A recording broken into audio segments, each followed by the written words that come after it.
Child मतलब बाल विवाह के खिलाफ अगर कोई सरकार कदम लेती है तो उसको धर्म के उससे देखना चाहिए या उसको एक रिफॉर्मिस्ट मूवमेंट की तरह देखना चाहिए? देखिए, सबसे पहले तो आज जो ये कदम उठाया गया असम की सरकार के द्वारा, आपने सही कहा, ये बाल विवाह के खिलाफ है। और बाल विवाह के खिलाफ कानून सबसे पहले कब आया? 2006 में आया, prevention of child marriage act. उसके बाद पॉक्सो एक्ट आया 2012। अब वो कानून इसलिए लागू नहीं हो पा रहे थे क्योंकि एक स्पेशल प्रोविजन कुछ लोगों के लिए था। परंतु मैं आज पूछना चाहता हूं कि क्या यहाँ पर बैठा हो कोई भी पैनलिस्ट ये कहेगा कि 50 वर्ष के आदमी की शादी 6 वर्ष की बच्ची के साथ हो? कैसे हो? नहीं हो सकता।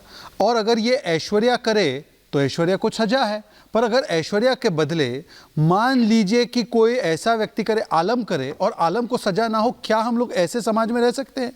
तो मुझे लगता है कि ये तो आज यूनिफॉर्म कॉन्स्टिट्यूशनल कोड है। चाहे दूसरी बात, कोई भी धर्म हो, बाल विवाह कैसे सही बता देंगे आप? हाँ बोलिए। ये पिछले वर्ष, और देखिए ऐसे नहीं लाया गया, पिछले वर्ष चाइल्ड मैरिज करने वाले सभी लोगों पे क्रैकडाउन हो। असम में क्यों? क्योंकि असम में NHFS 5 के अगर आप आंकड़े देखें तो असम में बहुत ज्यादा बाल विवाह होते हैं। जब क्रैकडाउन हुआ 4000 FIR हुई, उसमें हिंदू मुस्लिम जो भी समाज के लोग कर रहे थे सबके ऊपर कार्रवाई हुई, उनको वार्न किया गया, जागृत होने के लिए कहा गया। कुछ लोगों ने तो ठीक अपना दिया, कुछ लोग आज भी बच्चों के विवाह को पंजीकृत कर रहे थे, तब जाकर ये कानूनी कदम उठाना पड़ा। मेरा आज सवाल सिर्फ इतना है, क्योंकि बहुत सारे बुद्धिमान लोग बैठे हैं, मुझे बताइए कि एक तो ये बच्चियों की शादी अगर 50 साल की उम्र के साथ हो, कोई ऐसा व्यक्ति जो उनको फिर आगे जाकर और उत्पीड़न दे, क्या इसके लिए तैयार है? क्या बच्चियों की शिक्षा नहीं होनी चाहिए? तो आज सिर्फ सवाल इस पर है कि क्या आप 50 वर्षीय आदमी की शादी 6 वर्ष की बच्ची के साथ मंजूर करते हैं, हाँ या ना? अगर नहीं करते हैं तो उसमें सबको सजा होगी, चाहे आलम हो चाहे अमर हो, कोई भी हो। भाई मैं कह रहा हूं रिजवी साहब, बाल विवाह के खिलाफ जैसे जब ट्रिपल तलाक की बात हुई तो महिलाएं सामने, आप मुझे बताइए, एक फोन उठा के 7 समंदर पार से कोई बोल दे, कुछ भी है, कोई भी है, बोलते तलाक तलाक तलाक, सिस्टम खत्म। सरकार ने उस चीजों को खराब किया, सरकार ने उसके खिलाफ काम किया। अभी बाल विवाह के खिलाफ हो रहा है, तो उसमें इसको मजहब के चश्मे से देखेंगे तो कैसे चलेगा? बाल विवाह मतलब आप भी इसको समर्थन तो नहीं करेंगे? आप भी पढ़े लिखे व्यक्ति, आप भी जानते हैं दुनिया को, बताइए। 6 साल की किसी की बिटिया और बोलेंगे कि 40 साल के आदमी से शादी हो जाए, ऐसे कैसे? देखिए ऐश्वर्या जी और शहजाद पूनावाला जी ने एक सुबुई जी को भी बात कही अपने उसमें, हर्षवर्धन जी, हमें पढ़ाना चाहिए, हाँ, हमें एजुकेशन देनी चाहिए। सब जानते हैं कि हिंदुस्तान का जो मुसलमान है, सच्चर कमेटी की रिपोर्ट आई, उसमें इलिटरेट है, वो पढ़ा लिखा नहीं है। और सिर्फ मुसलमान नहीं बल्कि दीगर कम्युनिटी जो है, पसमानदा जो लोग हैं, जो दलित तबके से ताल्लुक़ रखते हैं, वो पढ़े लिखे नहीं हैं। और जब पढ़े लिखे नहीं हैं तो इसलिए ये गलतियां करते हैं। लेकिन उसका मतलब ये नहीं है कि आप पढ़ाएंगे नहीं, सिर्फ नारे देंगे। किसने कहा कि पढ़ाएंगे नहीं? सरकार कह रही है कि बाल विवाह नहीं होगा, आप इसका समर्थन करते हैं ना? एजुकेशन पे तो बात ही नहीं कर रहे हैं। नहीं, मैं आपसे सीधा बजट कम कर दिया इस सरकार ने। रिजवी साहब, चिल्लाने से कुछ नहीं, मैं भी चिल्ला सकता हूं, चिल्लाने से क्या? मैं बिल्कुल कायदे से आपसे एक सीधा एक सवाल पूछ रहा हूं, आप बाल विवाह के खिलाफ है ना? नहीं, बिल्कुल खिलाफ है ना? बिल्कुल, बहुत अच्छी बात। क्यों हिंदुस्तान? अब आगे बात कीजिए। नहीं, मैं वही, अब आगे बात कीजिए। आप खिलाफ है, बहुत अच्छी बात। अब बताइए। बाल विवाह के खिलाफ हमें, बिल्कुल ठीक है, बाल विवाह चाहे इधर हो चाहे उधर हो, बिल्कुल खिलाफ, बिल्कुल चाहे जिधर हो, हाँ। लेकिन एक सवाल तय करना यह है कि आप किसे बाल मानते हैं। अगर हमें मिसाल के तौर पर एक मिनट, बोलिए, आराम से बोलिए, जब हमने, देश देख रहा है, बस ये सोच के बोलिएगा।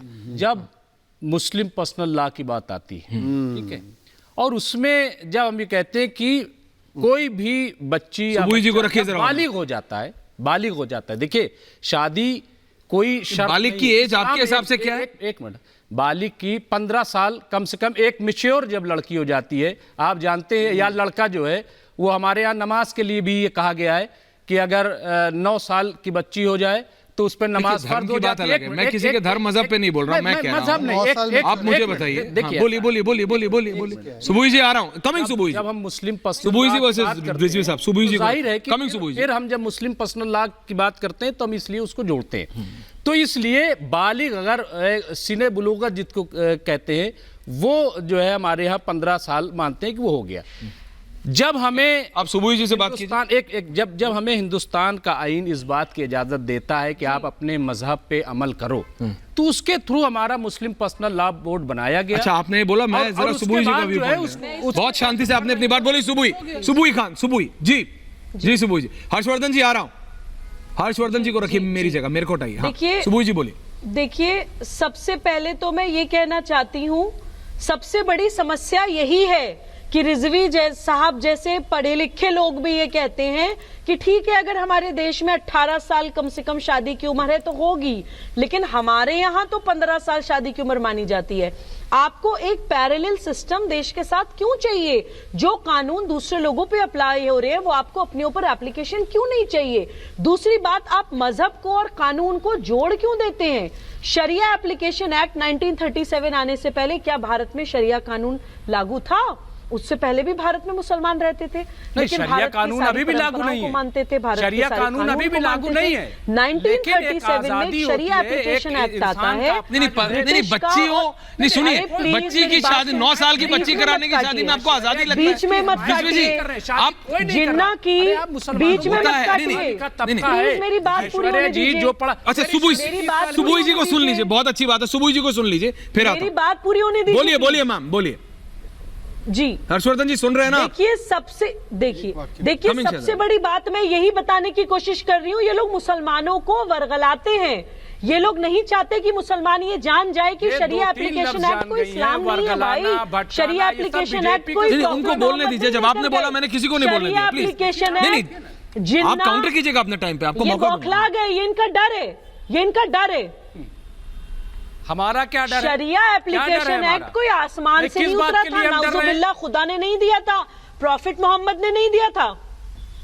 नहीं, अरे मैं ऐसे डिबेट नहीं करूंगी, मैं चली जाऊंगी, प्लीज मैं चली जाऊंगी। आप अपनी बात रखिए, कोई नहीं बोल रहा है, पूरी डिबेट में मत बोल, बिकॉज यू आर सुबोई, because you are countering him, only then he is countering back. आप अपनी बात रखिए प्लीज। आप उनको पर्सनल कमेंट क्यों कर रहे हैं? वो कह रहे हैं बीच में मत, जब आप नहीं, जो आपके से बैकअप नहीं, आप कह रहे हैं क्यों आए डिबेट पे, क्यों वो अपना व्यू पॉइंट ना रखें? रिजवी साहब, जब आपने बोला तो मैंने किसी को नहीं बोलने दिया। शहजाद जब बोल रहे थे तब आप बोले, नहीं बोले। जब आप बोले तो फिर क्या शहजाद बोल रहे नहीं? तो सुबोई जी को बोलने दीजिए। Thank you, 30 more seconds to सुबोई। बोलिए सुबोई जी। जी देखिए शरिया एप्लीकेशन एक्ट जिन्ना और ब्रिटिश लीग के द्वारा, ब्रिटिश के द्वारा और जिन्ना के द्वारा भारत को विभाजित करने के लिए बनाई गई थी, ताकि भारत का मुसलमान भारत के कानून से टूटा रहे। और ये कहते हैं कि इनकी अपनी आजादी है। अरे उस हैदराबाद में जहां सदुद्दीन ओवैसी साहब कहते हैं इंशाल्लाह एक दिन मुसलमान बच्ची भारत की प्रधानमंत्री बनेगी, अरब से 80-80 साल के बूढ़े शेख आके 10-10 साल की बच्चियों के साथ निकाह करते हैं, मिस्यार निकाह के नाम पर। ये आजादी आपके लिए या सीधा शारीरिक? आप उनकी बात को सुबोई जी पॉइंट टेकन, सुबोई जी ओपनिंग कमेंट से पॉइंट टेकन। मुसलमान बच्चियों की बात करते हैं, दूसरी तरफ उनको रेप से नहीं बचाते हैं। नहीं सुबोई जी पॉइंट टेकन, ये आपके ओपनिंग कमेंट्स है। शहजाद कुछ कहना चाह रहे हैं।